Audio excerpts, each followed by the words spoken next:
கோவையில் தமிழ்நாடு அமெச்சூர் சிலம்பம் சங்கம் மற்றும் கோவை மாவட்ட சிலம்பம் சங்கம் சார்பில் மாநில அளவிலான சிலம்பம் சாம்பியன்ஷிப் போட்டி நடைபெற்றது.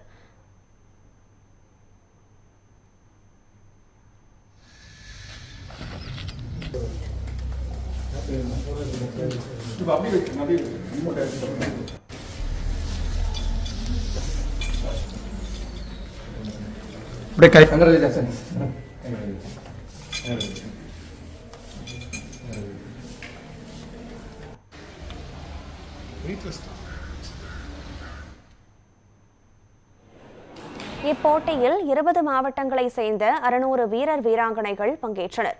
சப் ஜூனியர், ஜூனியர், சீனியர் உள்ளிட்ட 13 பிரிவுகளின் கீழ் நடைபெற்ற போட்டியில் கோவை அணி முதலிடம் பிடித்தது. இதில் 8 பதக்கங்கள் வென்ற மாணவி உள்ளிட்ட 5 மாணவர்களுக்கு கல்லூரி நிர்வாகம் சார்பில் பாராட்டு தெரிவித்தனர். மேலும் சிலம்பத்தை ஒலிம்பிக்கில் சேர்க்க வேண்டும் என மாணவர்கள் மற்றும் பயிற்சியாளர்கள் கோரிக்கை விடுத்தனர்.